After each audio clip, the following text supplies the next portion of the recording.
I'm Susan Hoffman, and on behalf of Sierra Nevada Forums, AAUW Capital Branch, and League of Women Voters of Northern Nevada, we are proud to welcome you to tonight's program. Sierra Nevada Forums is celebrating our 11th season of free informational forums run solely by volunteers. If you enjoy the content that we provide, please consider making a donation to support the continuation of these programs. I invite you to join us on November 11th for a discussion on the rapidly evolving field of precision cancer therapy. Our panelists will include practicing oncologists from Carson, Tahoe, and Renown, as well as a nurse navigator whose job it is to guide cancer patients through the system. December is a busy holiday time, so there will be no forum in December. We'll be back in January with a fun and fascinating look at robots.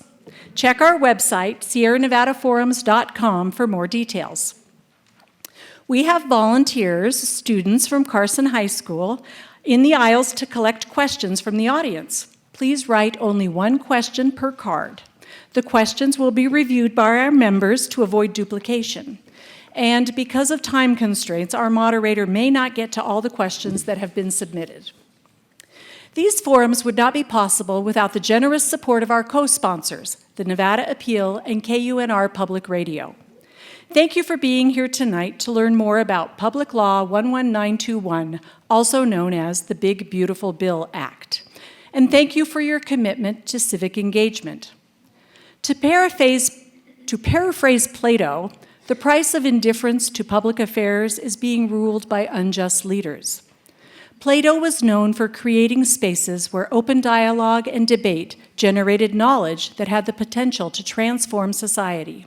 Tonight, our panel continues that great tradition by sharing factual, verifiable insights on this significant piece of legislation.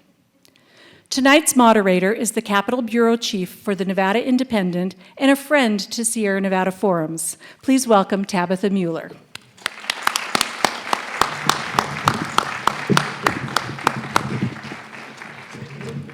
Hello, thank you so much for joining us tonight. I am going to be very brief. I just wanted to open with a few remarks focused on the One Big Beautiful Bill Act, or H.R. 1. President Donald Trump signed this bill into law on July 4th. The legislation underwent many revisions and changes as it passed through Congress and the Senate.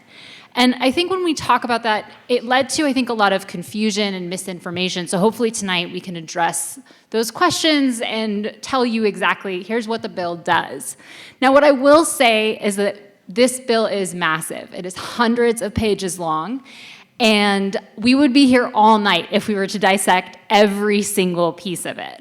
What I'm hoping that our panelists can do is give you a good overview, and we'll dive into some questions. But if there are any questions remaining or there's anything else you'd like to know, we're happy to give you some resources afterwards, or I'm available via email. You can reach out to me at tabitha@thenvnd.com. And a few things about this bill, some highlights that I wanted to point out. There were extended tax cuts in it. There were also cuts to Medicaid along with other safety net programs. That includes food benefits under SNAP and WIC. It also established a fund for rural hospitals amid fears that cuts would negatively affect them, and it infused funding into immigration enforcement agencies. The legislation increased the country's debt limit to $5 trillion and is projected to add more than $3 trillion to our national debt. Again, if you're looking for more information, I'm happy to share some afterward, and I'm going to hand it over to our first panelist, UNR Professor, Chair of Economics, Elliott Parker. Thank you, Tabitha. I'm going to stand up here.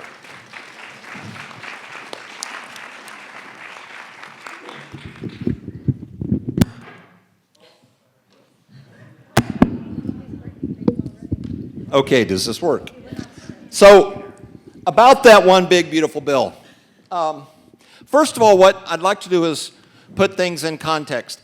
But the problem with that first is we don't have a clicker. So my clicker is a young man back there, so click. Click. There you go. Last year, so let's start with a little, going back a little bit.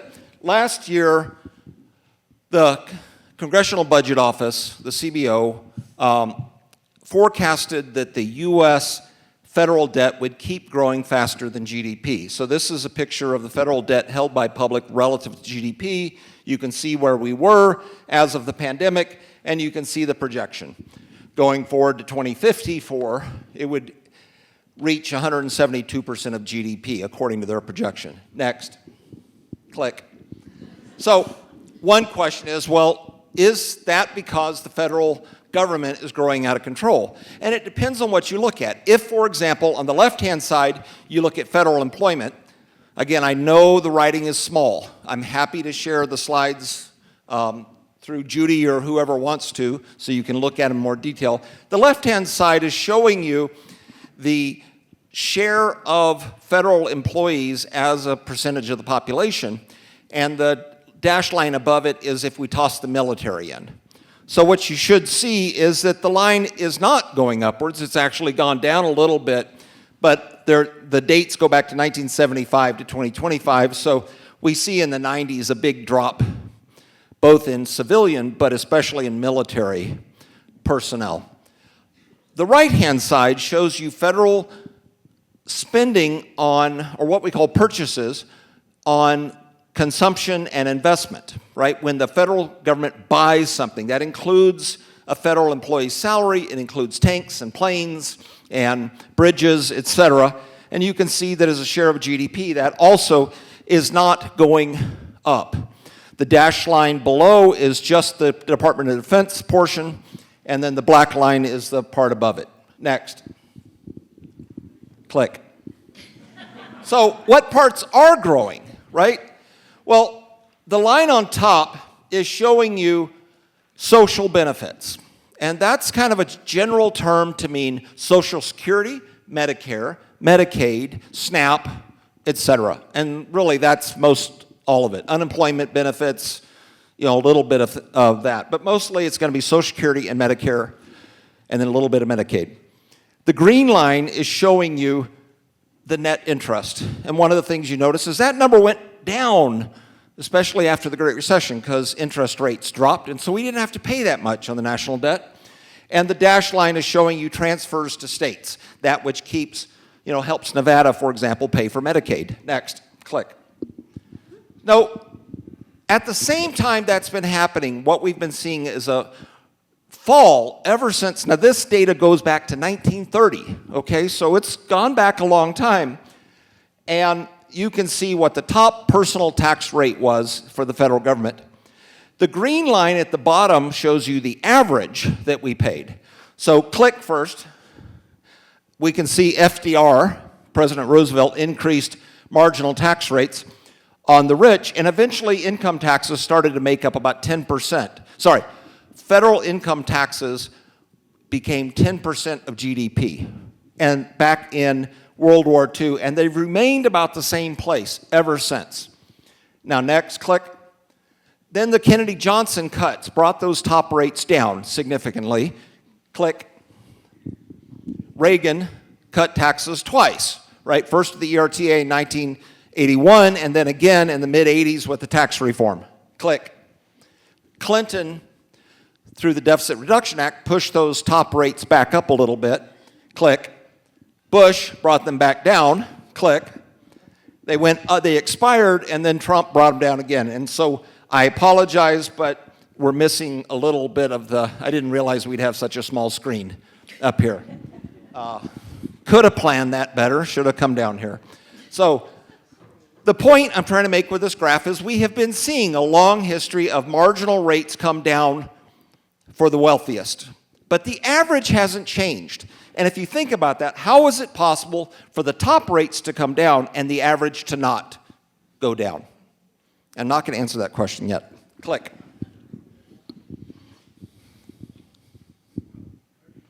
Click. There you go.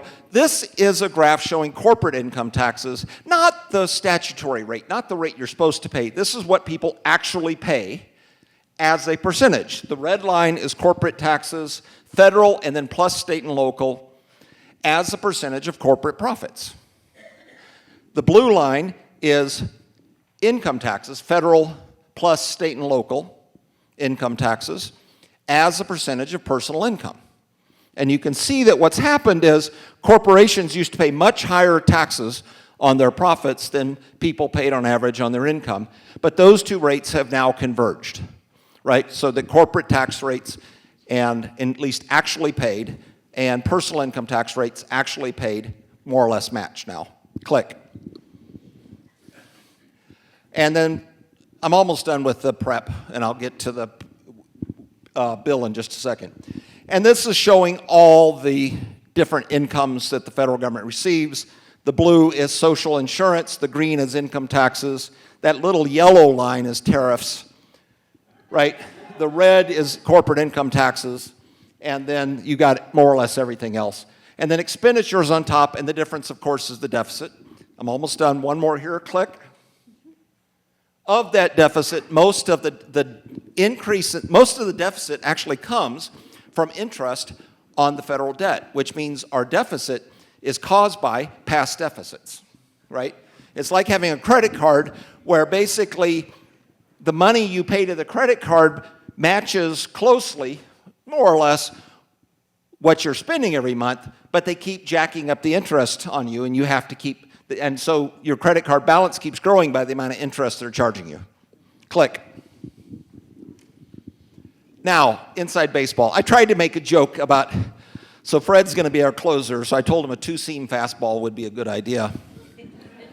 So let's give a little inside baseball on this first, and this is really more Fred's area. Click. The debt ceiling was reached in January 2025. And the United States has this weird thing where not only does Congress vote on taxes and Congress votes on spending, but they also have to vote on the debt ceiling. So Minority Leader Chuck Schumer, supported a continuing resolution because he believed that the cuts that were being pushed at that time through what was called the Department of Government Efficiency would be struck down in the courts. So he wanted to give some time for that to happen, and as a result, the Democrats agreed to continue the government. In doing so, of course, they threw away their leverage on the one big beautiful bill. Next. The White House pushed for, I kid you not, this is a quote, a less bipartisan budget process, and said they would no longer abide by bipartisan spending agreements, which of course puts the minority a little bit into the bind if you can't make an agreement that will be enforced. Next. The Tax Cuts and Jobs Act, had been passed back in 2017, and that was about to expire. So President Trump called for what he called one big beautiful bill and put everything in one bill. That's why it's so big. Eventually, after some debate, the House voted 215 to 214, with 2 Republicans voting against and 3 Republicans not voting on it. Next. Then Majority Leader Thune used the budget reconciliation process to avoid a filibuster and was able then to prevent the Democrats from having, they couldn't stop it with 40 votes. But he did not give the bill a title. So officially this bill is not actually called the One Big Beautiful Bill, right? What passed doesn't have a name, right? So Tabitha mentioned what the actual name is. It's not very sexy. The Senate voted 51 to 50. There were 3 Republicans who voted against it and 1 more who was almost a no. She said she hoped that the House would vote down the revision, but they didn't. Next.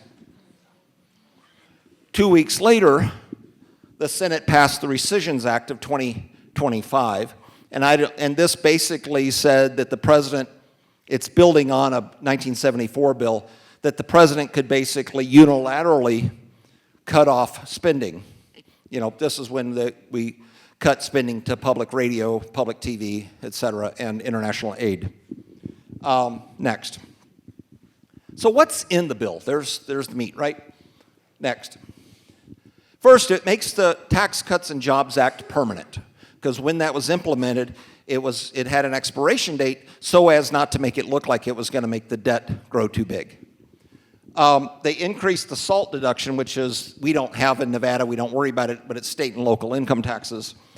That deduction was increased to $40,000, raised the threshold for the estate tax to $15 million per person, expands business deductions, makes qualified business income a pass-through of 20% permanent, keeps the refundable child credit, and indexes it to inflation. Click. It raises the federal debt ceiling by $5 trillion more. Now, Tabitha said they raised it to $5 trillion. What she meant was it was already $34 trillion. They're now raising it to $39 trillion. So it was an increase by $5 trillion. Click. Cuts Medicaid spending by 12%, reducing subsidies for health insurance and removing 11 people, is the estimation. 11 million people will lose access to their health insurance. Click. Cuts SNAP spending, shifts costs to the states, which of course is going to make Nevada's next legislative session very interesting, and adds work requirements. Eliminates many clean energy subsidies. Click. Adds significantly more funding for the military and for ICE. Click. Temporary tax breaks for overtime, tips, seniors, etc. And that's on the next slide. Click. So, more on what's in the bill. Click. Increases the standard deduction by 8% in 2025, and then after that by 2%, essentially indexing the standard deduction to inflation going forward. It was already doing that, so the real impact is that 8%. So it increases it a little bit. So fewer people will be itemizing. Click. It adds 5 deductions that do not require itemization, right? You can take them even if you don't itemize, but they phase out as your income rises. So once you get to, say, $150,000, it depends on the particular deduction, it'll phase out and you'll no longer be able to take it. Click. So what are these? One is a deduction for seniors. Up to $6,000 in income can be deducted. And for many people, when you add that to the standard deduction, if you're one of the poorest seniors and getting a very small Social Security check, it essentially means that you won't be paying income tax on that Social Security check. It's not the Social Security income that's being exempted. It's basically, if you're a senior, you get to deduct up to $6,000. Click. Deduction for tips. Now, it's up to $25,000 a year, and it's by job type. So you have to be in one of 68 job types, and if you are, you can then deduct your tips. Click. Overtime. Now, you don't get to deduct all of your overtime. If you get time and a half, you get to deduct the half part, right? So you still have to pay income on the time, but not the half. And it's up to $12,500 for an individual, $25K for a married couple, but they have to be reported on the W-2, which means a lot of firms are going to have to figure out how to report overtime on W-2s. Click. There's a deduction for up to $10,000 interest on a car loan if the car is assembled in the United States. Click. There's deduction for charitable donations. Up to $1,000, $2,000 for a married couple can be deducted, but it also limits itemization at higher incomes. Click. Oh, all of those things, by the way, you notice there are stars and pluses, okay? The plus means that they expire in 2028, right before the next election. The star means that they're going to require the employers to put some work into reporting this information to the government because the government doesn't have this information now. So then the last one is tax-deferred savings, basically a Roth IRA for children where the government will put $1,000 in to make a contribution initially if your child is born between 2025 and 2028, right? It expires in 2028. Otherwise, it's just basically a Roth IRA that you can set up for your children. Next.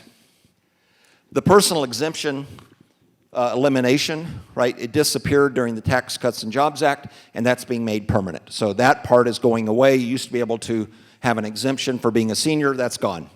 Click. That's too small to read, okay? I was hoping for a bigger screen. It'll be interesting. You can go look this up if you want, but here's basically a look at all the different categories. Tabitha said it was a huge bill, all the different categories where the money is being spent or where the money is being saved. So one question is, why are they expiring in 2028? And there's two reasons. Click. One is because it makes it look smaller, right? You lower the 10, because the way Congress works is they will project forward in terms of what something costs. And it's a 10-year projection. So they will tell you, over the next 10 years, here's how much this will cost us. So if you make it expire, then it doesn't cost as much. Click. But it also puts the Democrats in a real jam before the next election, right? Because now Democrats can be having to vote for blowing up the budget, blowing up the federal debt in 2028, or letting popular tax cuts expire, which are hitting people at the lower incomes. That kind of cool, huh? Click. So this is a picture of who's paying for it. Now, it really depends on how you measure it. If you measure how much people are getting back, sorry, I said paying for it, I meant getting back. If you measure how much people are getting back as a percentage of the income tax paid, then people at the lower end are getting a lot. Because mostly people at the lower end don't pay much in income tax. They pay payroll taxes, they pay sales taxes, but they don't pay income taxes. Really, most of that's paid by the top 60% of income earners. So if you measure it as a percentage of the income tax they already pay, it's big. If you measure it as a percentage of their income, then it works out, if you're in the bottom 20%, about 2.6%. And this is from the Tax Foundation. It's not some wacko liberal group. If you're in the 20 to 40, it's about 5%. If you're in the middle group, 40 to 60, about 5.7%. 60 to 80, you get 6.3% on average. And then if you're in the 80 to 100%, you get 5% on average. The Yale Budget Lab said, putting aside the extension of existing cuts, almost half of households will see an income tax cut of less than $100 in 2026. About 20% of households will see a tax cut of more than $1,000, and most of those are going to be in the upper middle range. So the other way, of course, some people measure it is they measure it by the total amount of money. And of course, that's going to make it look like the rich pay, are getting most of the benefit because they get most of the income anyway, and so they pay most of the taxes as a percentage of the total. So I don't know which is the best way to measure it. Just understand that people will measure it differently depending on what point they want to make. Next. Now, this picture is showing you what the deficits will do under the House bill, and it's not terribly far from what actually passed. So you can see there's current law in blue, there's the OBBBA as written, and then the red line assumes that in 2028, Congress votes to extend the lower end tax cuts because the upper end tax cuts have already been made permanent. Click. Now, here's the thing about at least part of the healthcare part. We're trying to reduce expenditures here by reducing some of what we spend on Medicaid. And the idea is, well, we want to be more efficient and not spend as much on healthcare. This line is showing the 20 largest economies in the world. And it's going back to the year 2000 to 2024. And it's showing how much of our GDP we spend on healthcare. Do you want to guess which line is the United States? Right?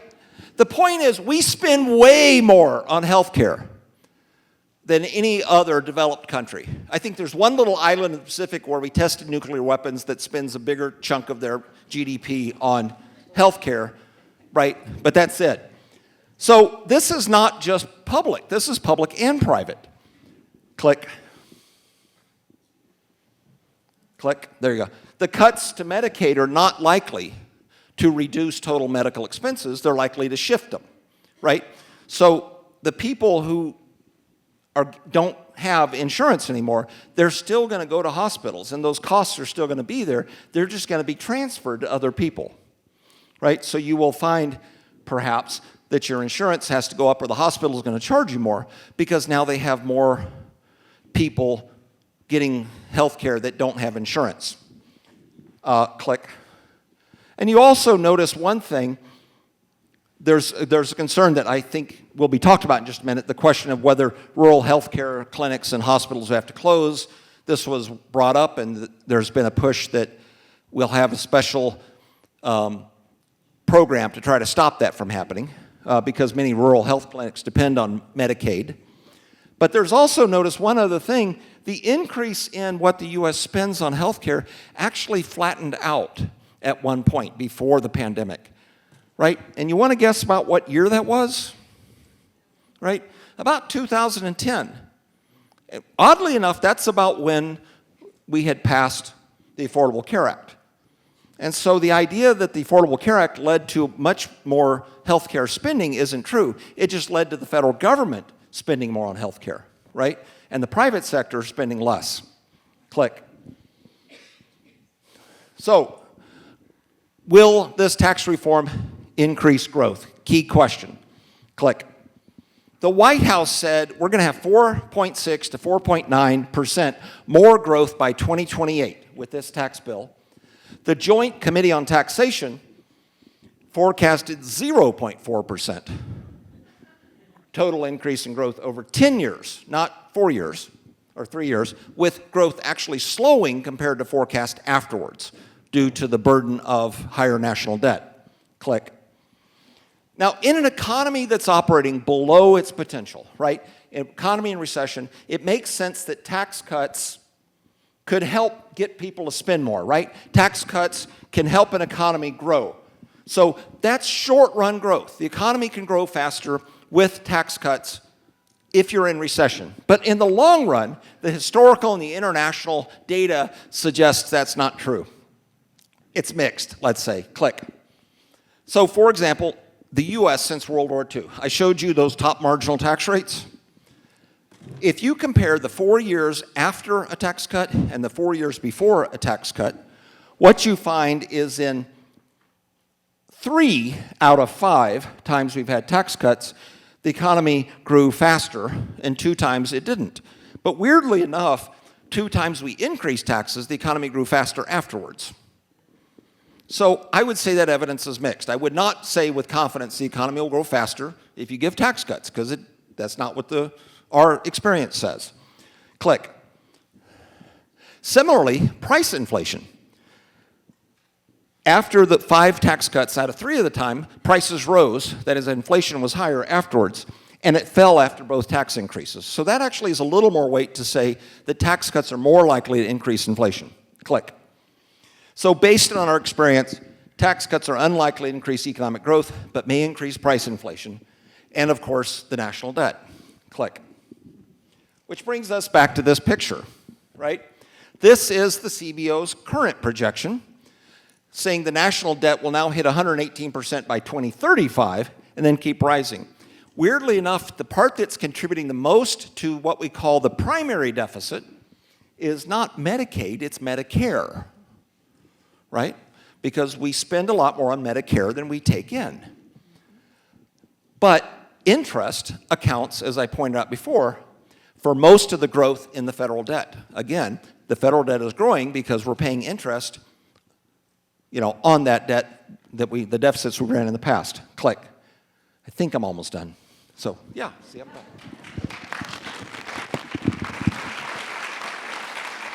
How did I do on time? Thank you so much. So if you are interested in finding out if you qualify for tax cuts, the Washington Post has a great calculator that you can find online, and you can just Google Washington Post, how much tax cuts do I qualify for under this bill? And there's a really interesting breakdown, too, in the New York Times of sort of where all the spending is coming from if you want to dive more into this. And again, we can make sure that those are available for you at some point. Our next speaker is going to be Stacie Weeks. She is the Nevada Health Authority Director, which is a newly established health authority here in Nevada. And so I'm going to hand it over to her. And if you want to sit here, you want to walk up to the podium. But be careful. I don't yank that thing off and make sure. The cord comes out a little bit. I was watching you now. There you go. Look at that. Oh, perfect. Oh, even better. Look at that. They see what they do for me. Yeah. If I was smart, Yeah. that's what I would have done. Yeah. Thank you. Good evening, everyone. I have to say, when someone's I'm gonna get some water. yeah, this one's already been unfortunately opened. It's really nice to be here. I know it's the evening, and appreciate everyone coming out to talk about healthcare. Often, by the time that I start talking, eyes glaze over. So I promise I'm going to try to keep it exciting. I will say that I'm going to mostly focus on Medicaid, and for those of you that may not know the difference between Medicaid and Medicare, they are very two different programs and funded very differently and ran very differently. So when my grandfather, who just turned 92, calls me yelling about his Medicare, I love to tell him I can't. He tells me, when are you going to fix this? And I always say, well, I don't run Medicare. I run Medicaid in Nevada.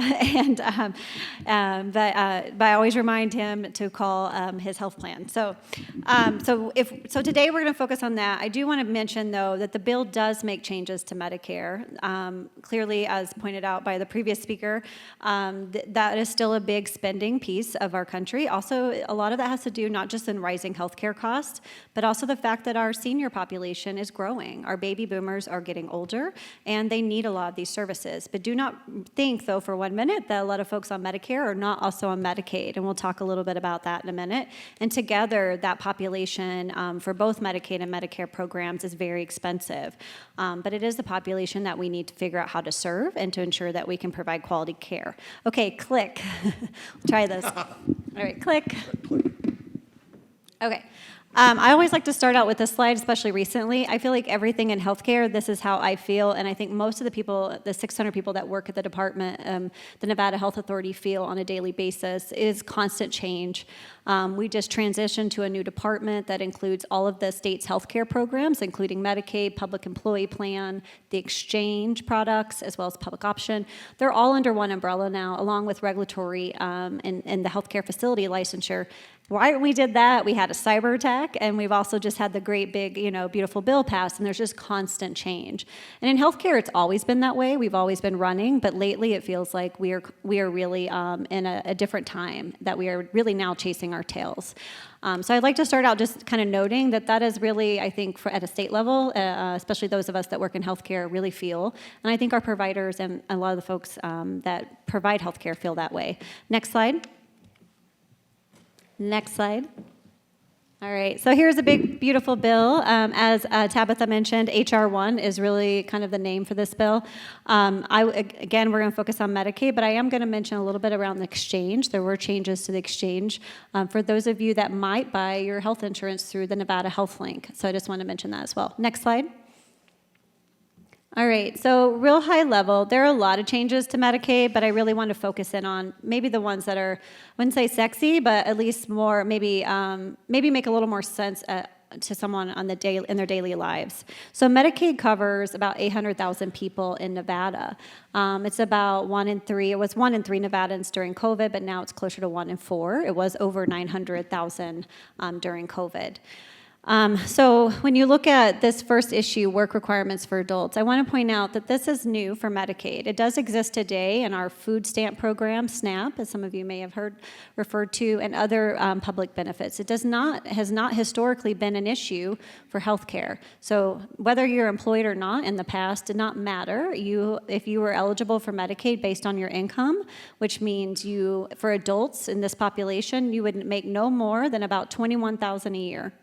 That's the max income. Those are the folks we're talking about. There's about 300,000 people who will have to meet this new requirement. These are our adults without children. Primarily, this is our homeless population in Nevada. They're also mostly have mental illness. A lot of it has not been diagnosed. Also substance use. Now, there are exemptions in the bill around work requirements. There's a hardship exemption states can look at pursuing, which we're definitely looking at very carefully, given the economic conditions in our state, and especially in some areas of the state when it's hard to find a job. There's sometimes just not a job available, right? Or you have other issues going on. There are reasons to be exempt under the law. So there's going to be more to come around that. We are doing public workshops, obviously during the day, but happy to share that with folks where you can be part of those discussions about how best to implement the work requirements. The other thing that impacts the adult without children population in Medicaid, again, the 300,000 people out of the 800,000, is cost sharing. So historically, Medicaid has been, in Nevada, has been no cost. So no, because there people, again, an individual is making about $21,000 a year. So we have not charged premiums for people on Medicaid, as well as cost sharing. So they haven't had to pay co-pays. Minnesota, the state that I used to work in Medicaid, where I say I grew up in Medicaid in Minnesota, we did have a cost-sharing waiver, surprisingly for Minnesota, and it ended up costing us more to implement it than the money we actually got paid. And that has been historically the experiences in states like Indiana as well as Georgia. But we are now required, all of us, to implement this. We are looking at how much we will charge. We don't want it to be a barrier if someone needs access to care, but we also have to meet the spirit of the law, and so we're looking at that now. And that too will be, we'll be working on implementing that. That has a later implementation date. All of these things, just to note for Medicaid and the bill, are a couple years out. So I think the work requirements they do hit January 1, 2027, but everything else primarily after that is like 2028. So I'm not going to dive deep into provider taxes because, I mean, I could talk all night on some of these issues. Provider taxes, just a high level, in Nevada we have 2, and the skilled nursing facilities are taxed, and we take that revenue that they pay and we pay it back to them. So when you heard that funny article, I don't know if anyone saw the article that said this is a money laundering scheme. I always joke it is a legal money laundering scheme. It is real. No one likes when I said that, but when I saw the article, I was like, oh, someone finally is saying it. Because it is. We take the money, we match it, and we pay it back to them in rate increases. That helps support them when the state could not support the state funding portion of the payment. So in Medicaid, if the state pays, for example, $4, typically we get 6 back in federal dollars, okay? And we pay per service. So when we were able to do this for skilled nursing facilities, all of the private hospitals said, hey, we want this too. And we have about 50 hospitals that are now being taxed. And we take that funding, it's been around 2 years, it's brought in over $1 billion each year. We take that tax revenue, we pay it back to them in supplemental payments on top of their claims. The bill made significant changes to this. The bad news for states like Nevada is it takes a revenue option off the table. The state of Nevada has very limited revenues. We don't have a state income tax. I know a lot of people love that, and my husband does, and my family does, but I always say, well, I don't know how we're going to pay for anything, because we do have a limited amount of revenue, and this is one of the pieces that we use today that will be limited. So in the bill, it will be reduced. Today, we can tax up to 6% of their total revenues on all insurance, and now we can only tax, in a couple years, it'll be 3.5%. So that reduces the revenue. It also reduces the amount we can pay out. So, for example, if we could pay out, let's say we match and it's $3 billion, which is what we were looking at in a couple years, it's, for example, now going to be capped closer to $2 billion. It's kind of the thing. So when we look ahead in the next biennium, we're looking at seeing our hospitals lose about $600 to $800 million over time, and it will definitely have an impact. But I like to remind folks, in the long scheme of things, this is a program that doesn't set us back 10 years. It's because it's only been around 2, so it does take us back 2 years. But it also still produces significant amount of revenue. We'll be still getting over $1 billion. So in scenario 1 there's 2 scenarios depending on federal guidance. In scenario 1, if the guidance is more extreme around what the cap is, we won't get as much back, but we're still getting over $2 billion for our hospitals with this program. This program has been really helpful for Medicaid because a lot of our folks in Nevada are on Medicaid and they need to be paid appropriately. And the other scenario too, as you can see, is not much higher in that orange box if depending on the federal guidance. So once that comes out, we'll have a firm number, but at the end of the day, they're still getting over $2 billion from the program. So we'll have to monitor it. The other thing I'd point out that we use this provider tax for in Nevada, Governor Lombardo passed this with the legislature in 2023, is to use the funding. We brokered a deal with the hospitals because we're in the middle of a DOJ settlement agreement with the Department of Justice, because in Nevada, we unfortunately don't have enough home and community-based services for kids with children's behavioral health needs, which is a disability. And under the Americans with Disabilities Act, that means that we have to ensure that they have access to community-based services and not just institutional care. Because a lot of our kiddos that have these needs, the only place families have to turn is putting them in a residential treatment center. That actually violates the ADA if you're paying for it with Medicaid. So long story short, we were able to use a portion of the tax revenue. The hospitals agreed up to 15% could be used to help fund children's behavioral health care through Medicaid. We are now getting ready to invest over $100 million a year in children's behavioral health, which is exciting, but it's matched with the federal funds. And right now with CMS and all the changes, we're kind of in this like delay. We're waiting on those approvals because we really want to start spending the money and setting up these new benefits for providers. But that will be impacted. So not just the hospitals, the direct state budget impact will be on children's behavioral health care. So that's something we're watching very closely.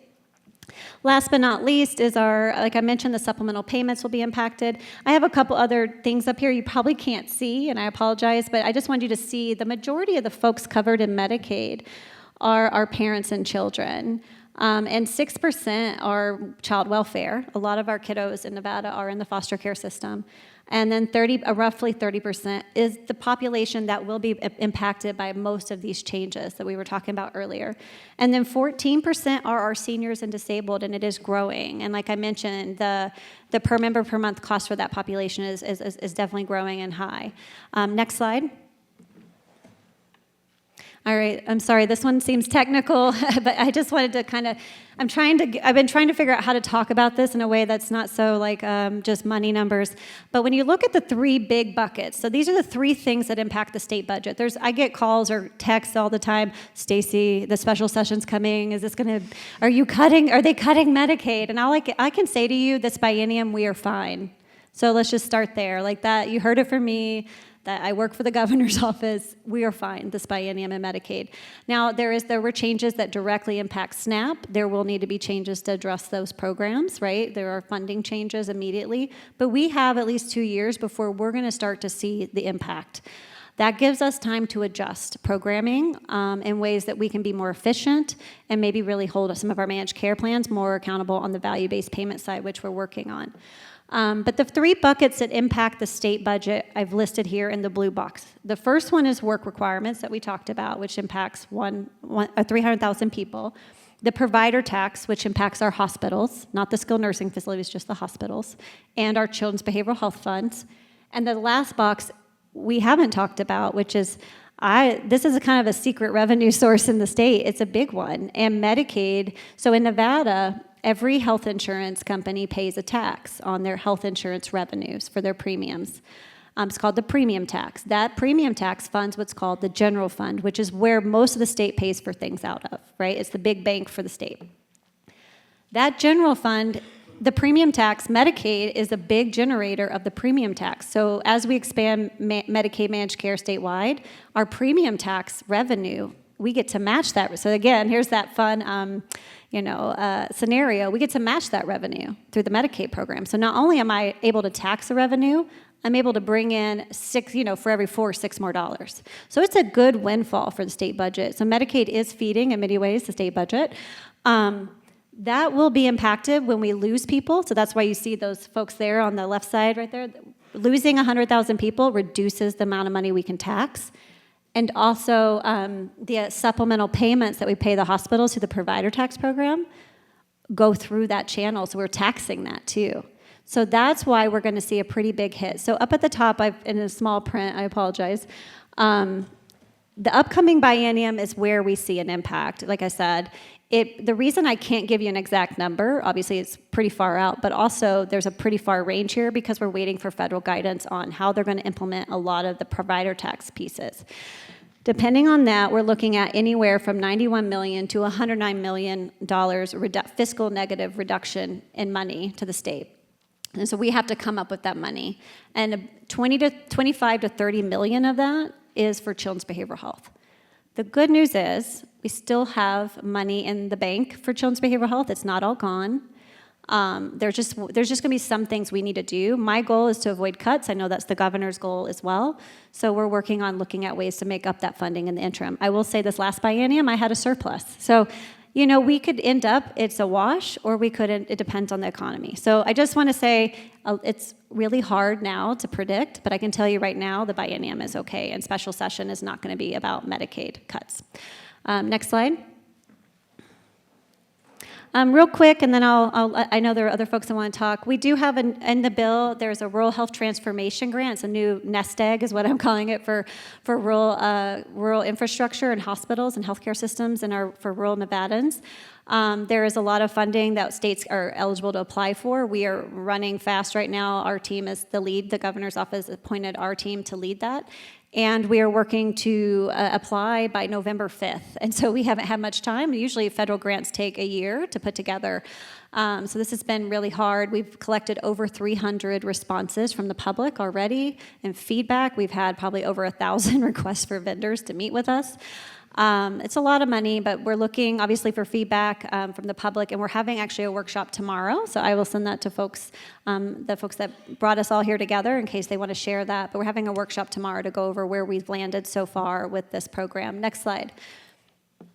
And I thought there was one more, but there it is, one more, there it is. These are the buckets that the federal government gave us to focus on. We have to focus on at least 3 of these, and I can tell you right now we're looking at the health one, which is around prevention, chronic disease, and we're looking at workforce development, and then we're kind of combining innovative care and technology into one. We'll see if they like that, but those are the 3 kind of areas we're focusing on for our application. But I think that's all I have. Thank you. Perfect. And we're hoping to have some time after for questions. So we are hoping to have some time after for questions, so we may move a little bit into the end of the period. I think that the presentations that we've been hearing have been a fantastic explanation. And remember, we are taking audience questions as well, so we're hoping to get into those. Our next speaker is going to be Randi Thompson, and she's a local business owner here. Randi, if you want to stand up or you want to sit down, whatever you're most comfortable with. Oh, is it working? Yeah, okay, great. Okay. Oh, me? Okay. Oh, there we go. Hello. You got to eat the mic, you know? Okay. Hi, I'm Randi Thompson. And I'm also, while I'm a small business owner, I'm also a lobbyist. I was a lobbyist at the Nevada legislature. Actually, I've been there since '93. God, I feel old. But I've been a lobbyist for small business now for about 13 years. So I'll start with my slides. I was asked to kind of show how the impact is to Nevadans and to Nevada business specifically. So I might glance a little bit over my shoulder to look at slides to make sure I'm on the same one. You can go ahead and click. But I first want to set it up that 99% of businesses in Nevada are small. Now, that might be a shocking number, and that means 500 or fewer employees. 88% have 20 or fewer employers. That is 580,000 Nevadans work in small business. And we create, on average, 77% of the new jobs every year. And if you think about that, think of your first job. It was probably at a McDonald's, which is a small business. It was probably at your local cheese shop, or, it's not like you run out and go to work for Cisco or Google. You start at a small business. We train people to go to the next job. So really, 77% of job creation happens in small business. We are the backbone of Nevada's economy. Next slide. So when we look at what happened with the bill, the biggest issue for small business was the small business tax deduction allows small businesses to deduct up to 20% of their income. That was going to expire in 2025. What that means is a qualified business income is generally the net profit that a business earns, and this only applies though to small businesses that are LLCs or S corps. My company, our business is an S corp. And a lot of those are passed through. So if you've owned a small business, you understand that you do your business on a 1120S, and then you do your 1099, and then you put the income from your business onto your personal income tax. That's called a pass-through. I thought I'd kind of dummy it down for us that don't always understand taxes. This tax break benefits millions of companies around the country. But this also gives certainty to businesses for planning. If this bill had not been passed, you would have seen 9 out of 10 businesses see a significant tax increase this year. We also allow this year in the bill, and the C corps did not. So big businesses were able to keep their business tax deduction, but the small business tax deduction that happened in 2017, it was to expire in 2025. Just shows you that Google has bigger lobbyists than small business. So but this extension is a big deal for small business, we say. It also allows for the expensing of any capital expenditures. A lot of businesses, ClickBond's a great example. They're a great local business, small business. Any capital improvements they put in, they can actually expense that in the first year. Law had it that they had to draw that out over years. That just discouraged capital improvements, that discouraged hiring. So this is a big deal for us too. Next slide. So Ernst & Young did a study that showed that permanently extending these deductions, specifically the 20% pass-through, would create 1.2 million jobs in the first year, in the first 10 years, and then gradually increase that to 2.4 million jobs annually after that. And then it's a $75 billion increase to the gross domestic product this is US terms, in the first 10 years. And then we're looking at $150 billion GDP in the next, following the next 10 years. Next slide. So what that means to Nevada specifically, that's a $650 million increase in Nevada's GDP annually for the next 10 years. That's 12,000 jobs created in the next 10 years. That's a $1.36 billion annual increase starting after 2035, and that's 24,000 jobs created after 2035. Next slide. So I was also asked to talk about some of the specifics, and I know Professor Parker kind of touched on these, but I wanted to kind of drill it down to what it means for Nevadans. So for the seniors, when we talk about the tax cut for Social Security, again, you have various tax breaks depending on how much money you are making while you're on Social Security. But if you are making $25,000 or less, you will not be taxed on Social Security. And the bill, and then again, you've got the different levels there. But that impacts 435,000 Nevadans and 50 to 60,000 Nevada veterans. We actually have a lot of veterans that are collecting Social Security. And as a result, that will happen in 2025, so it's actually retroactive, so it includes this year. Otherwise, that would have expired as well. Next slide. And then no tax on tips. That's a biggie for a lot of folks. Again, there's qualifications for how much you make on your tips, but it allows for tipped income if you're making $12,000 or less, $25,000 if you're filing jointly. And that's going to impact 260,000 to 270,000 workers in Nevada, and 3,500 to 5,500 veterans who are tipped workers in Nevada. Next slide. Then there's the no tax on overtime. And that law creates a new tax deduction of up to $12,000 in overtime will not be taxed. And as you can see by the numbers, that's about 900,000 Nevadans that will benefit. And again, about 50 to 60,000 veterans that will benefit from that specifically the tax on overtime. Next slide.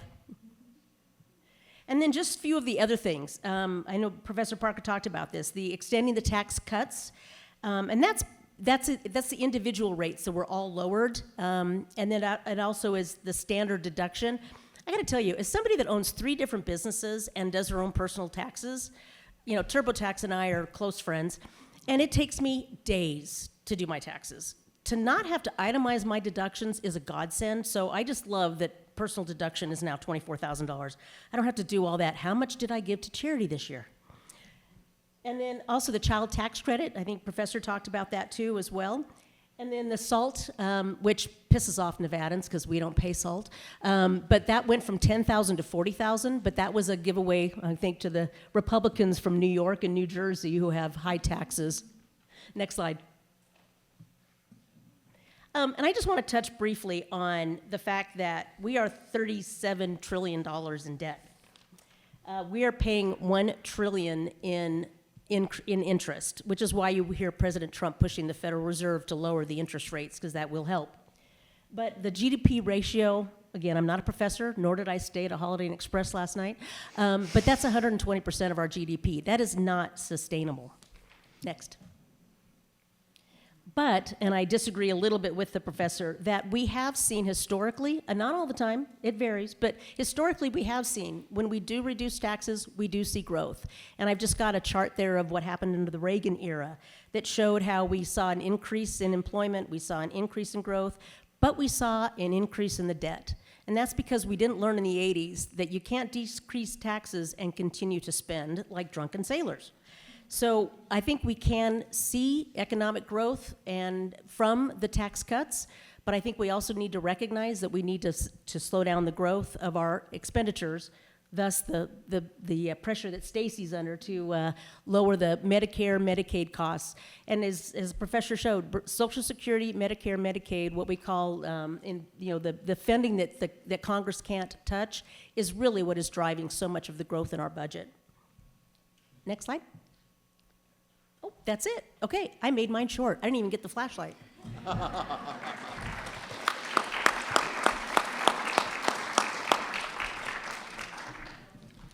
Our next speaker is Professor of Political Science at TMCC, Fred Lokken. And Fred, I'm going to let you take it away. Well, thank you very much. Actually found this fascinating. I know as a group here you learned a lot, and that's why you came here, so it was really good. I was impressed with Elliott, who makes economics sound interesting. That's a heavy lift, but you seem to make that work. For me personally, it was a PTSD experience going back to my economics as an undergraduate. I may not sleep tonight. You and me both, I think. I also struggled in my college econ class, the one and only one I took. Yeah. And really everyone contributed greatly to this.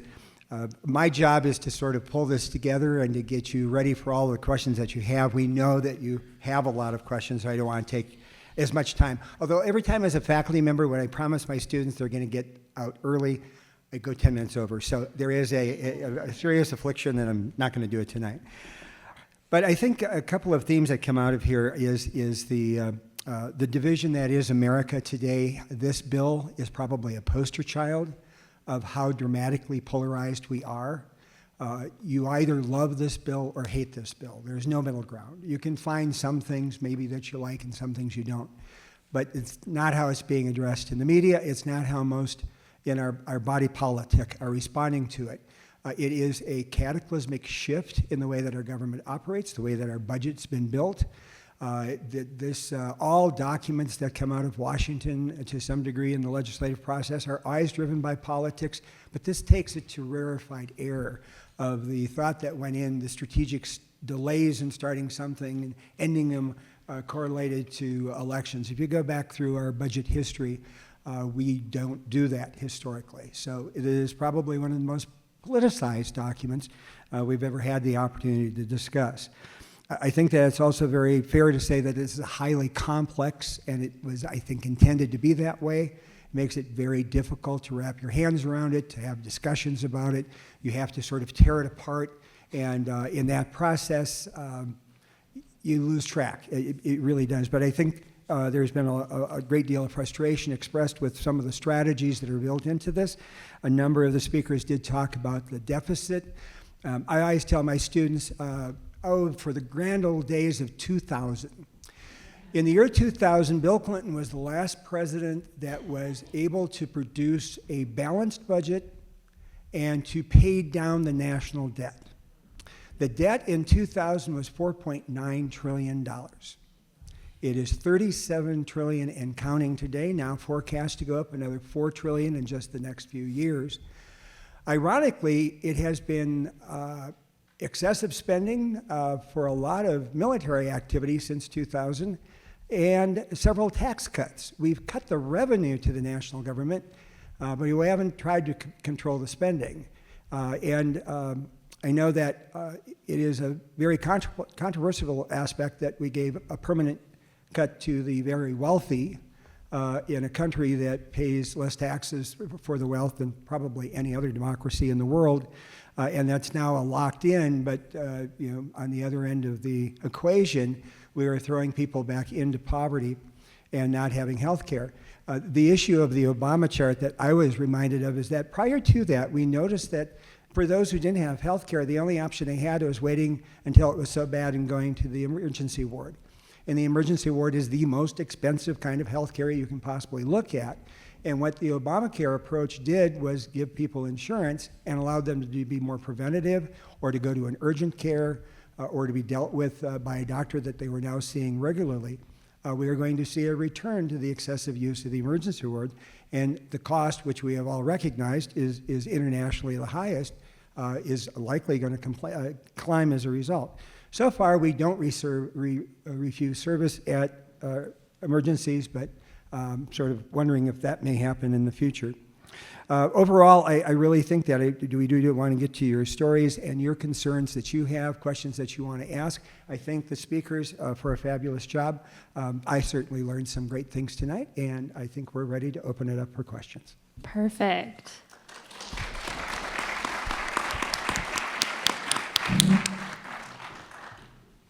So we're going to give some time for questions to come up here. I'm going to start with a question, and actually I wanted to direct this, Randi. You talked about the benefits of this bill for small business owners specifically, and one of the things that I've been reporting on a lot is the rise in insurance costs.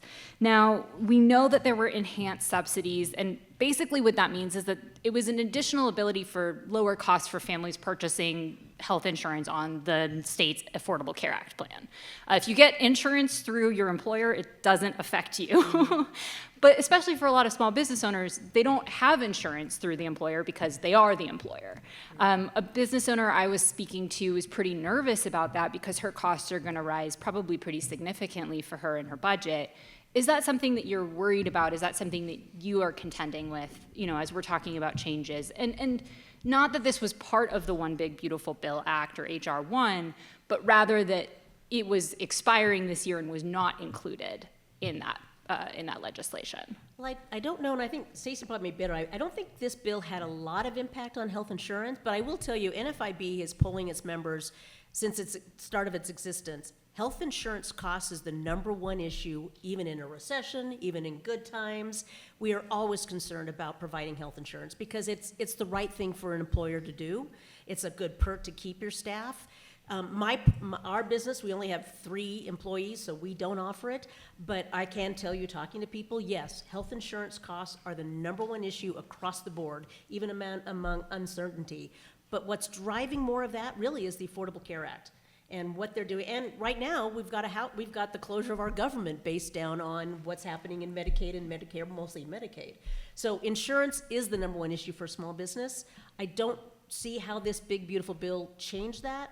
But I just want to add that what Congress passed, Congress can change. So we might see down the road some changes that have come about that they say, wow, we screwed up, let's fix this. So I'm hoping that might be the case on some of these things, but I'm an optimist, Fred. Wait, admitting not so that sure. you made a mistake? Come on. Delusionary is more likely. Never have But it. I'm going to see if Stacie has some other ideas on how that impact to small business might be. Put you in the hot seat Real there, quick, Stacie. yeah, I think the biggest issue right now for the federal closure is the subsidies you're talking about. So during COVID, there already are subsidies in the exchange to help buy down premium costs. Premium costs are rising 17 to 20% in our individual market, which includes a lot of small businesses. It's huge, and even in Medicaid, I was funded for 3.5 and just had to sign off on a 13.5% rate increase. So I will tell you, healthcare costs are growing, and I don't know how to stop that. We're working as hard as we can, but I do think the subsidies, if they were able to fund the enhanced subsidies, it would really help a lot of people in that market. But we'll see what happens. I cannot predict with the federal No, if level. I had a crystal ball, let me tell you, I would be winning a lot of lottery tickets. Tabitha, I'm kind of questioning, again, to her a little bit, say sorry, but you have companies like Google or Amazon that are actually Amazon, that's the #1 purveyor of Medicaid in the state. And I'm hearing that big employers are offering they have to offer health insurance, but employees are refusing. So maybe because then they get on the Medicaid. So I'm that's not curious true. about that. That's not Yeah. true. So Okay. yes and no. So if an employer offers affordable health insurance, so if they're offering crappy plans, yeah, they're eligible for Medicaid because they're getting paid crap too. Mm-hmm. If they go to the exchange and they got affordable coverage from Amazon, they'd be denied the subsidies and Medicaid. So Amazon and the big companies need to be paying their employees better or giving them better health insurance. Sorry, I'm so sorry. No, that's good.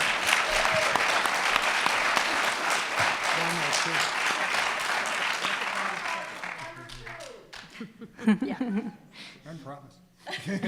Stacie Weeks for president.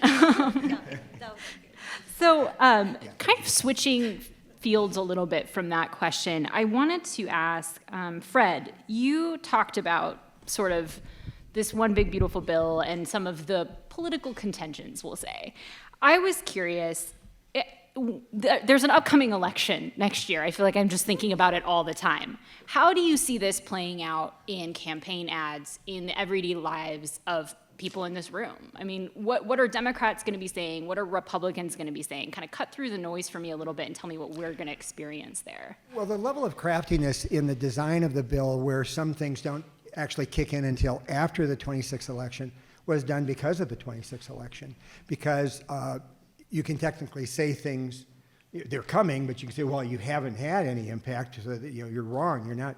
A lot of American voters aren't well informed, understandably, for very complex issues like this. And so it's very easy to be persuaded that, no, you misunderstood, and they're able to kick some of the cans down the road.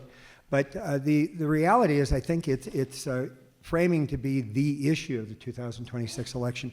I think there are enough issues for both Democrats and Republicans that we are going to be hearing a lot of references from both sides about this, some amplifying the attempt to grow an economy and create prosperity, and others looking at who we're leaving behind in that process. And as a follow-up, what are voters supposed to do to cut through the noise? Well, $1 million question right there. Read the Nevada Independent. Hey, look, I like the shout out. It is, frankly, it is so hard in this day and age. We've seen so much of what has constituted media, especially at the local level, disappear. You don't have your local newspapers much anymore. We're very much limited in terms of the staff with our broadcast journalism.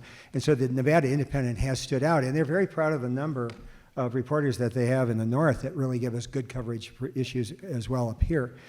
But it is finding good, reliable sources. It's the number one problem I have with students, and it's honestly the problem with our voters. I mean, they are frustrated because they can't go and find objective information about candidates and what they stand for.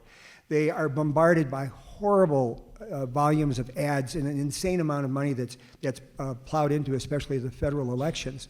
A typical Senate seat runs in the millions, and in the last U.S. Senate seat here in 2022, we spent over $100 million on that one race. $54 million raised by the candidates each, and then that was for each candidate. And then about that much spent on behalf of them. That's insane. $25 billion spent in the 2022 election for all federal races. The presidential races are now, they each have to raise multiple billion each to run for races. And that's, we're buying elections and we're buying space, and you're frustrated from it. Students feel that way too. So I think it's reaching out and finding those sources here locally, more so in the state, that appeal to the 2026. It's talking to others. It's listening to your neighbors and possibly getting more active in sources like this that try to get the facts out earlier than waiting until the election time, which most voters usually do. And then, Elliott, I've got to ask you this question.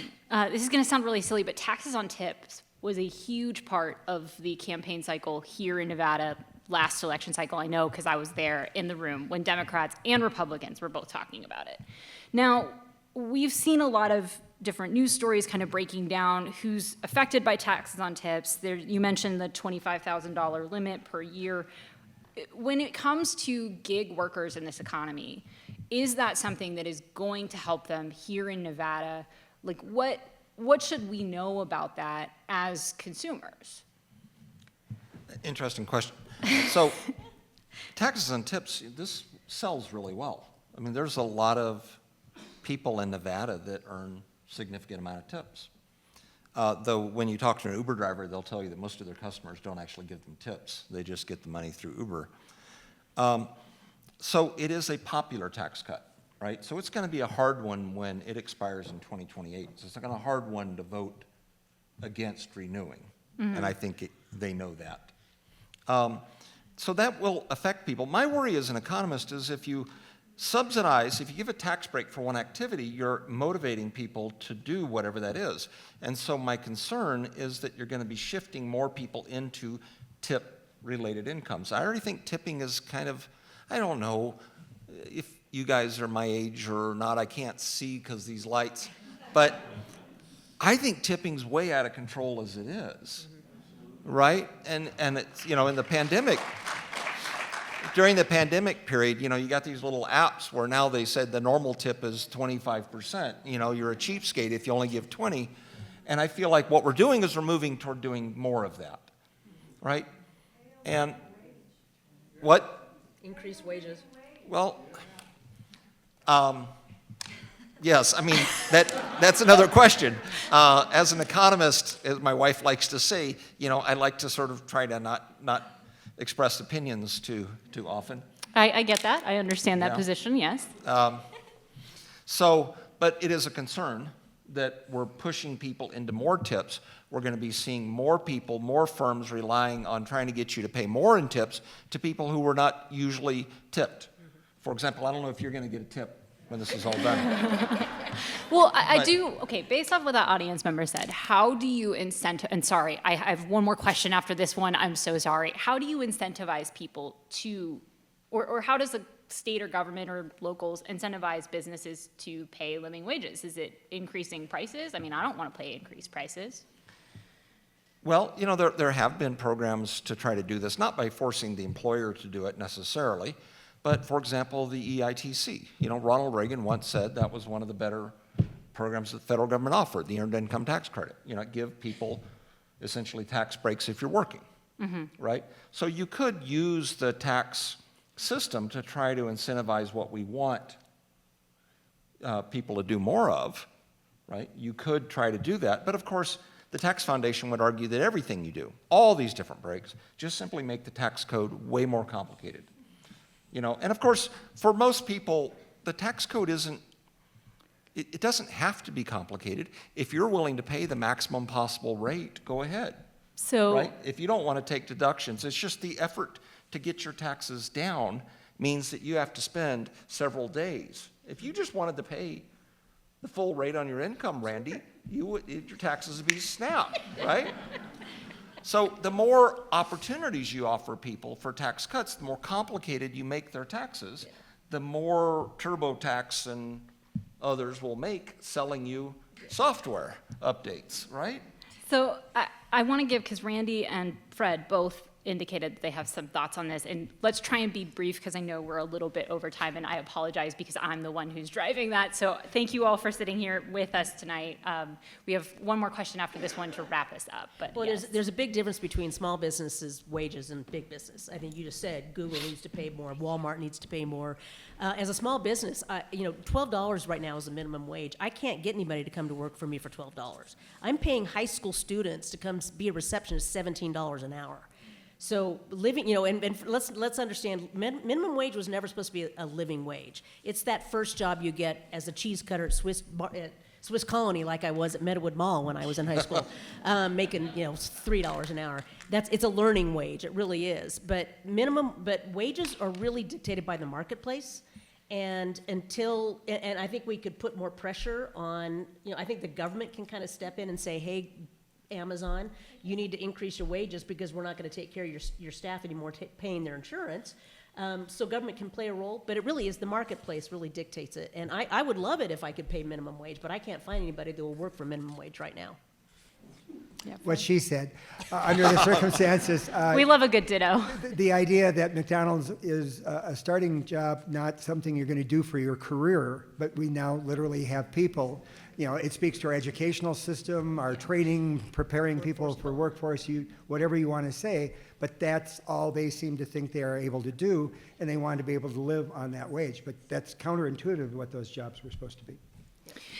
So I did get some audience questions, and I'm wondering, because we're a little bit over time already, do we want to stay for a couple more questions, or do we want to kind of wrap up? And if you have individual questions, if our panelists are willing, you can chat. Oh, it's supposed to be 7:30. Oh, great. Okay, I messed up the time. I apologize. We have plenty of time. More questions. So I guess that, Get home to see the boys. thank you for keeping me on time then. So I guess that before we jump into some of these, I did have one follow-up, and that is Stacie. Always has questions. I always have Medicaid questions. It has to happen.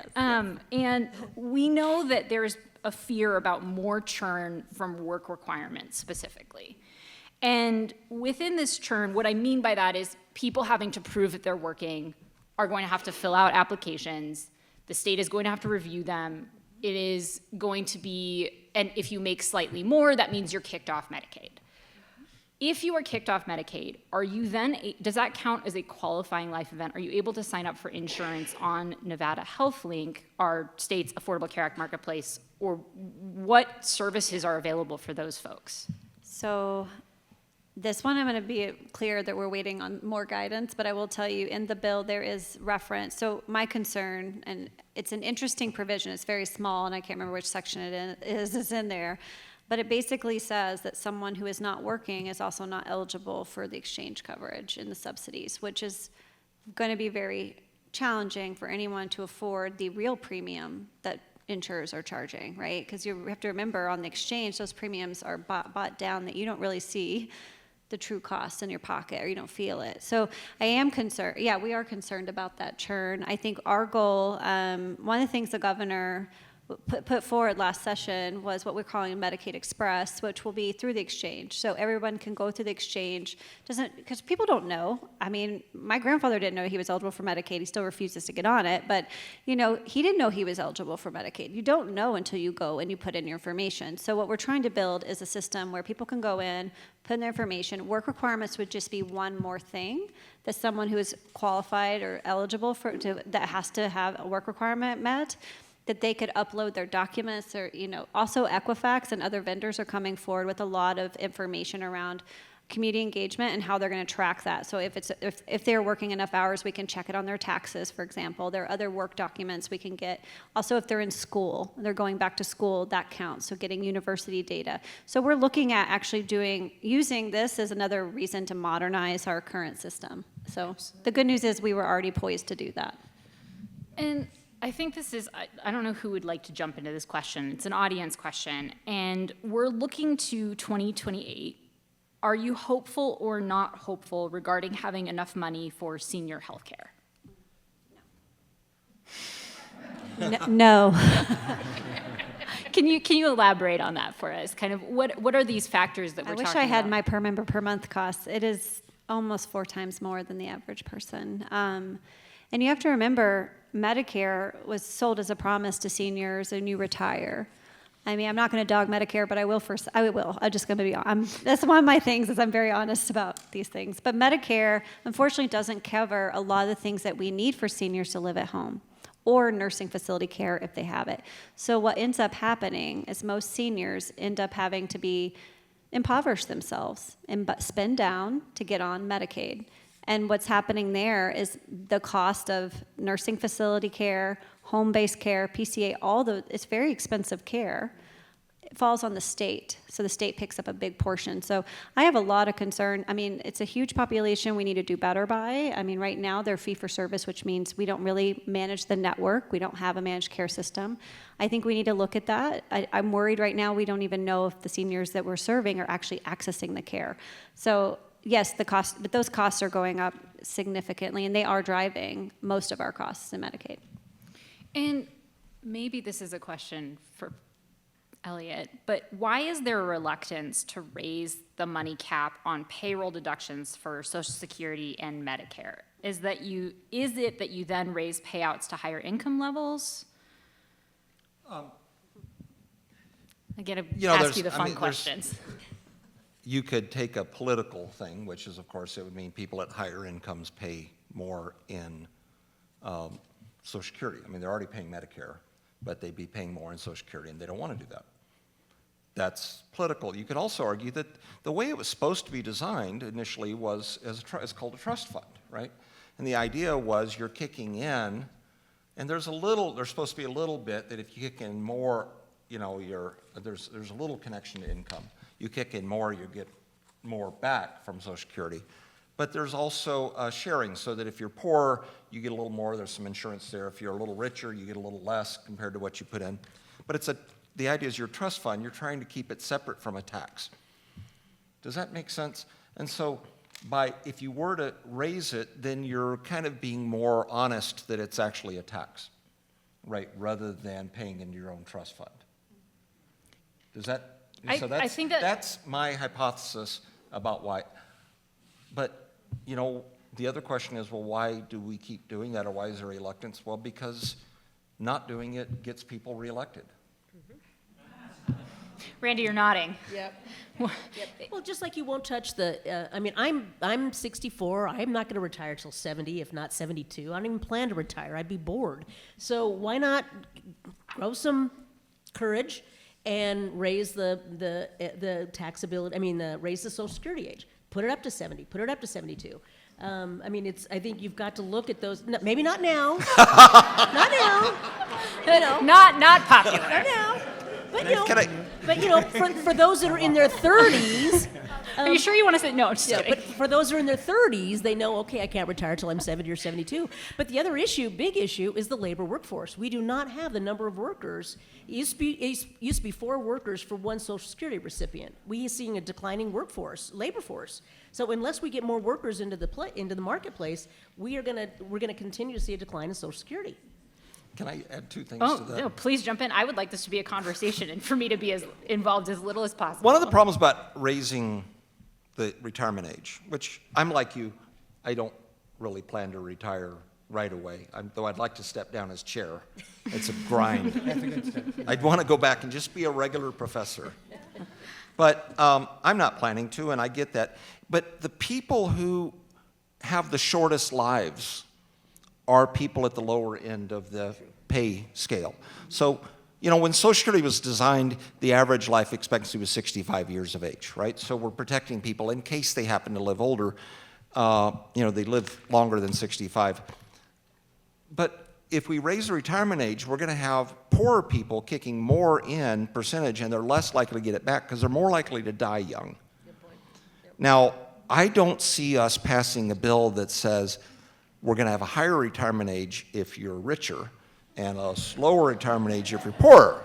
I'm not sure how that would work out. Or by construction Yeah. worker versus Right. economics professor. Right. So, you're a firefighter or a policeman or a construction worker. You work hard with your body. You need to retire sooner. So having said that, we've known for decades that we have an aging population. We've known that the baby boom was going to start retiring in 2011, and we have done zero planning for it. Right? We know this is coming. We've watched our health care costs rising for decades. And yeah, we were able to flatten the growth of total spending, back in 2010. Blowing up in the pandemic, hopefully that's coming back down. That was a temporary thing. But the aging of the population, the increased rise in healthcare costs, we've known about it for decades, and we don't fix it because it doesn't get you reelected.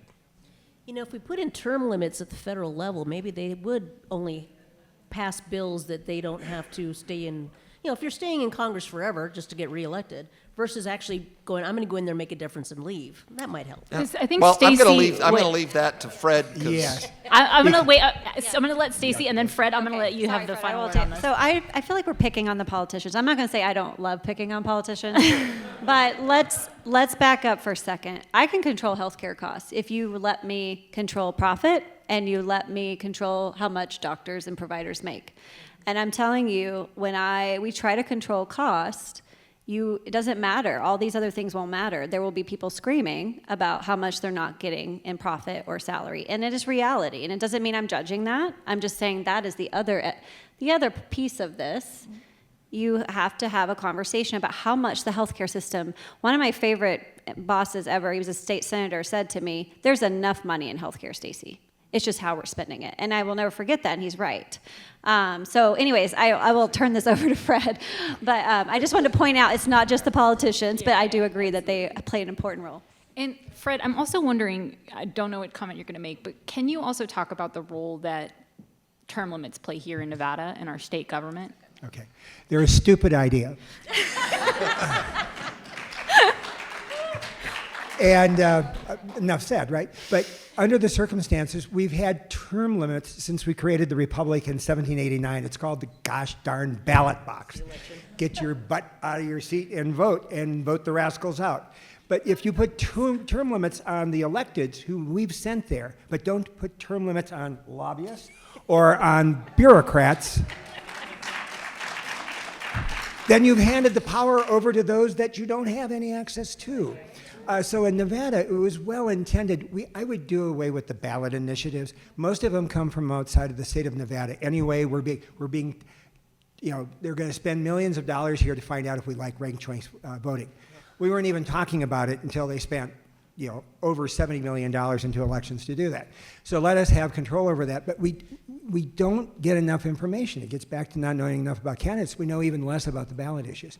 So I think that the term limit process, if you look at how Nevada operated with somebody like Raggio in power for 37 years versus how it's going today, where you go down to the legislature on the first day and you see a freshman being coached by a lobbyist about how the whole committee system works. No, get rid of term limits. Yeah, I feel better. Is that good? That was perfect.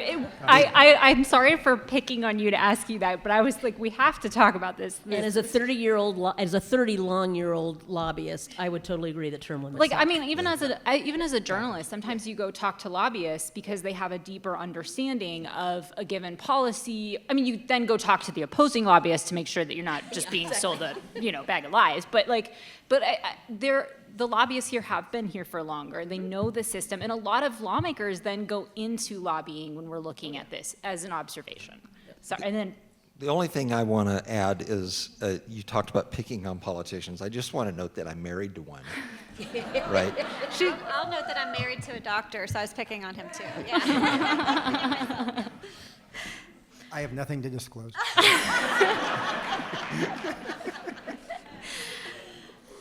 Another question that we have from our audience is who benefits from the reliance on borrowing to pay for government services as opposed to modifying the tax code to generate income for services? Well, I'm going to our economist here.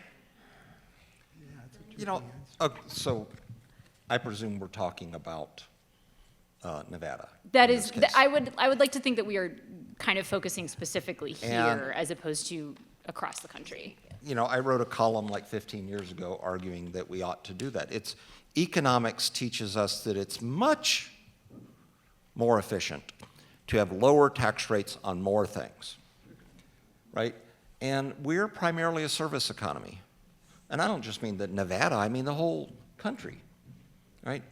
Most of our income is generated through services. Most of our spending is on services, and yet the state of Nevada only taxes specific ones like live entertainment and the gaming win, et cetera. But for the most part, there's a lot we don't tax. And so I would much rather bring the rates down that we pay. We pay a relatively high sales and use tax and apply it to more things. Now, you can argue that one reason we might not want to do that is because the administrative costs might be high. That is actually collecting it, figuring out what services you're providing, trying to value that might be a little difficult.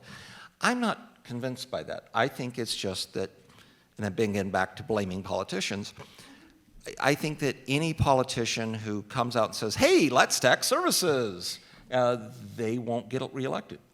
And, and we've seen those ads, right?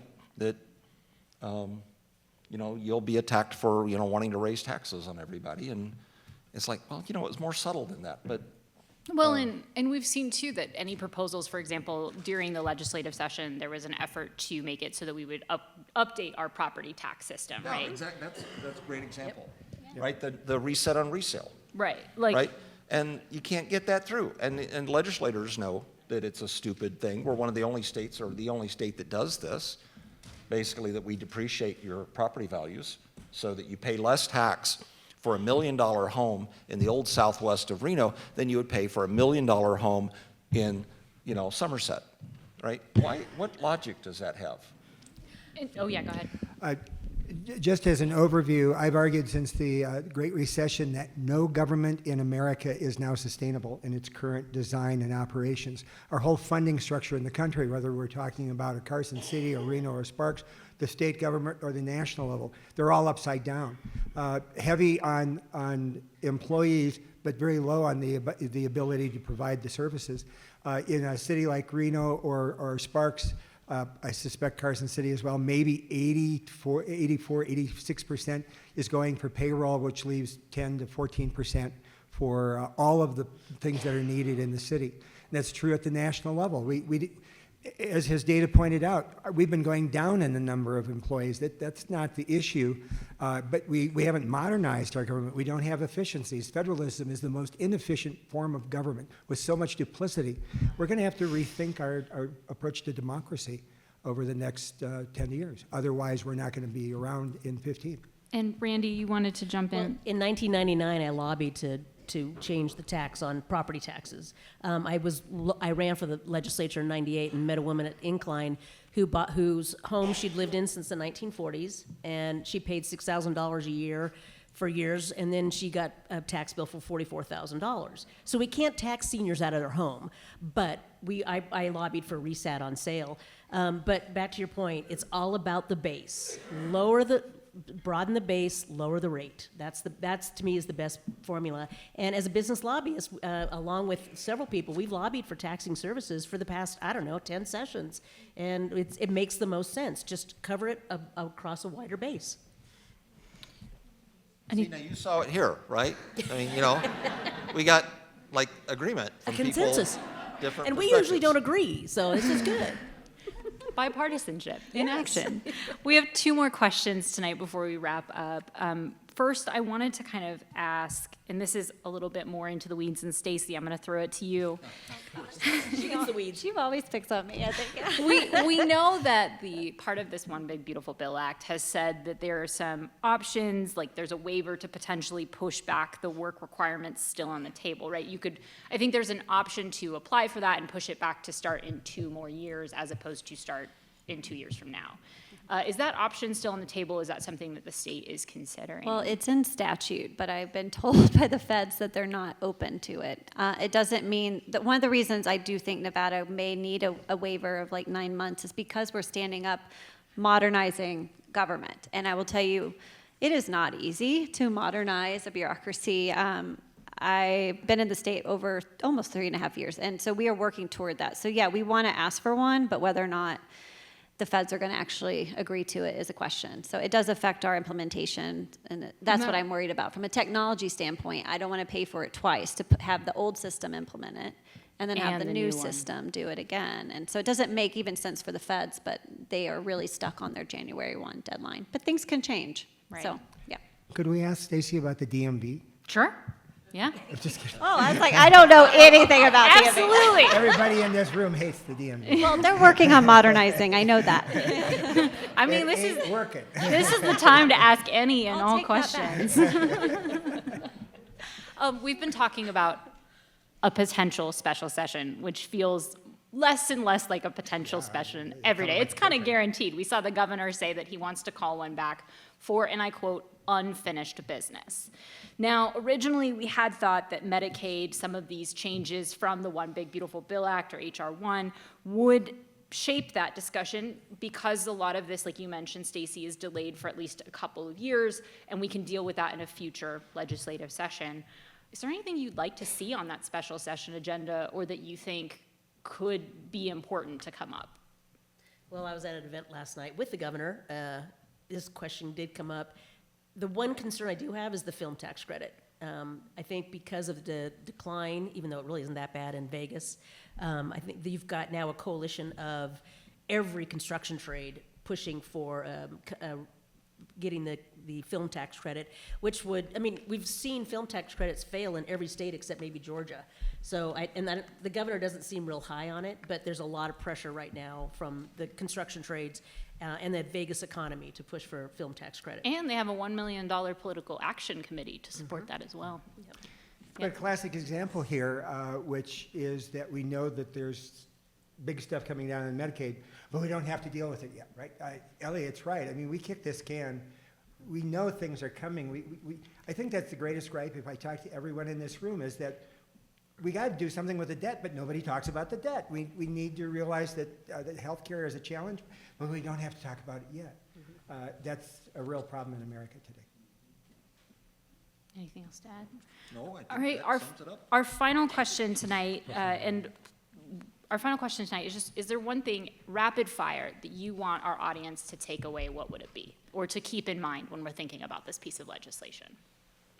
What Fred just said, right? I mean, I was thinking about it on the way here. What's the one thing, right? I mean, certainly what Fred said about the excessive partisanship, the polarity that's going on. I really don't think most of us are that bad. You know, I think the political system has pulled us apart. I think, like Randi and I can agree on broad and base at lower rates, I think we can all agree on a lot of things. It's just that our political system has pulled us apart and made us hate each other. But the second part is we don't deal with problems, right? We don't deal with the debt. What we did was we talked about the debt, we ran on the debt, and then we made it worse, right? And I don't know, I worry a lot. You know, I try not to be negative. My word of the year is sanguine, right? Which I define as being relentlessly optimistic in spite of all the evidence to the contrary. I try to be sanguine, but I'm worried about what happens if the dollar loses its reserve status, you know, with all the stuff going internationally. I worry that what happens? We just had the U.S. Treasury credit rating dropped from AAA to AA, 1. And that's not good. That's the first time that's happened since, I don't know, the Civil War, something like that.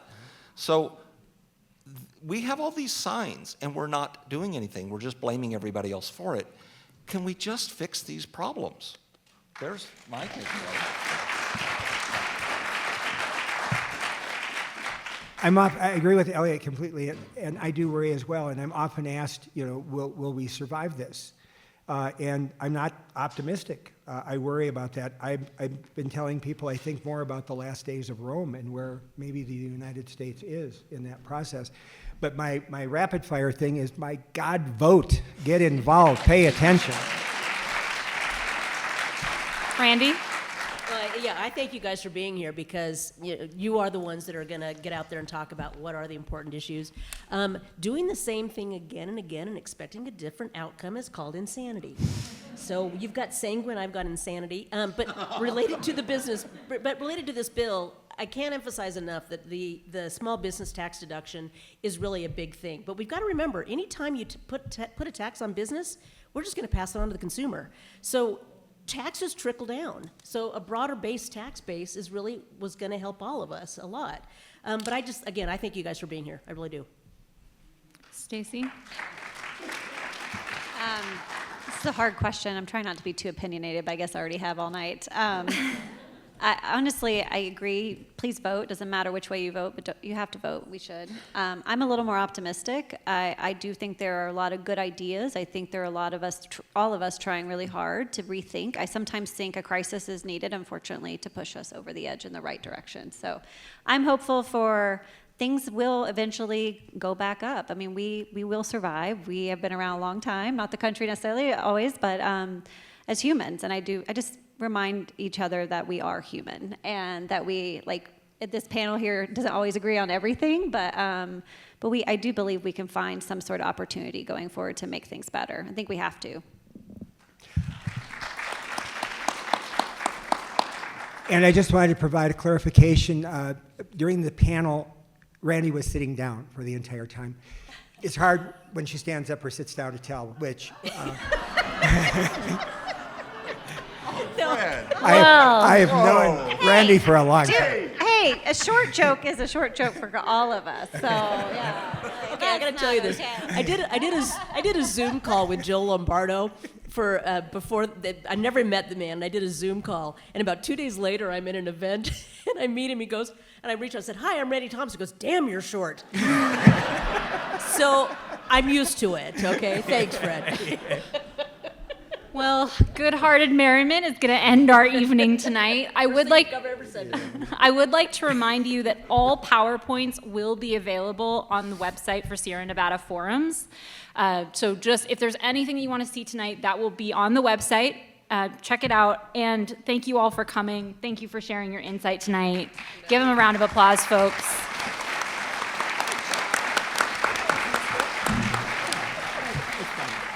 And I'm going to let our speakers exit to the lobby. If you have questions, if they're willing to stick around, feel free to chat with them. Thank you again.